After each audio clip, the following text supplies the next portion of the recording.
In the 2011-12 season, the Charlotte Bobcats were absolutely terrible. They won 7 games in the lockout-shortened season, which was the worst winning percentage of all time, thus making the 2012 Bobcats the worst team ever. However, there was a bright side to all of this. The 2012 draft was going to have Anthony Davis, the consensus number 1 pick.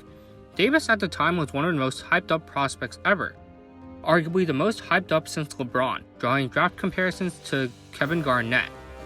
And because the Bobcats were so bad, they had the best chance of landing the number 1 pick. But unfortunately for them, that is not what happened, and the number 1 pick ended up going to New Orleans, leaving Charlotte with the number 2 pick, which they used to draft Michael Kidd-Gilchrist. What is up with it, everybody? My name is Luke, and in this video, I'm going to talk about the underwhelming career of Michael Kidd-Gilchrist. Kidd-Gilchrist had a nice freshman year at Kentucky, putting up solid stats and winning the 2012 NCAA championship. But of course, all the hype was around teammate Anthony Davis. As a fun fact, AD and MKG became the first pair of top 2 picks to come from the same school. But anyway, despite his successful season with the Wildcats, MKG was still a very raw prospect, but it was clear he had a lot of potential. He was long, he was athletic, and showed that he was a very smart defender for a young player. His draft comparison was Gerald Wallace or Andre Iguodala, with many scouts pointing out that he had one glaring weakness he needed to fix: his jump shot. Jonathan Wasserman said that he lacks range on his jump shot and won't be considered a stretch threat by opposing defenses. Shooting motion has a hitch in it, which will be an issue as he looks to extend his range. And certainly this was something that he had to work on if he wanted to develop into a star. But we'll get into this later.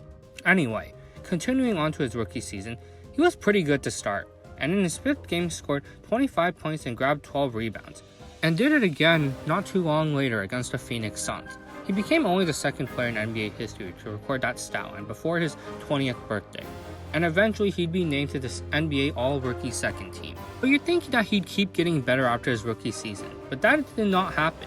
Here are his career stats so far.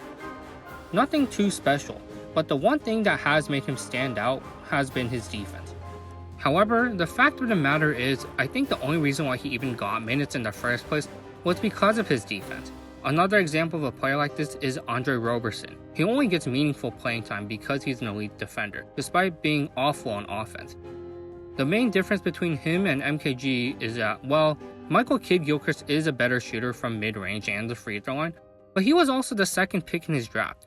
He was 1 pick after Anthony Davis and 1 pick before Bradley Beal, who are both now stars in this league, while MKG has just been a perennial role player for most of his career, and he has certainly not met expectations at all. So, why is that? Well, the obvious thing is that his jump shot never actually developed. He did try to do things to improve his shot, like working out more with shooting coach Mark Price during the summer following his sophomore season. But despite this, not much really changed, and his jump shot still looks, well, broken. Of course, this does have to do with other things as well, namely injuries. During his 3rd season, he missed the first 14 games due to rib and foot injuries, then had to deal with a strained hamstring and a sprained ankle. It also didn't help that the next season he suffered a separated right shoulder, then had to get right shoulder surgery due to a torn labrum, and MKG is right-handed. So yeah, that was really rough. That season, he only managed to play 7 games in total, and these injuries certainly hurt the development of his offense. But not only did he never really develop his jump shot, but there were other problems with his offensive game as well. From the eye test, MKG has never really been directly involved in the offense, and nothing ever really went through him during his time in Charlotte. He never really creates for himself, he isn't a good ball handler, and most of his points come through him cutting to the basket, or occasionally getting open for a mid-range jumper. But we all know that in today's game, you have to be a good 3-point shooter as a wing in order to become elite. And if you cannot shoot threes at a respectable rate, then you must be able to make up for it by being really good at something else.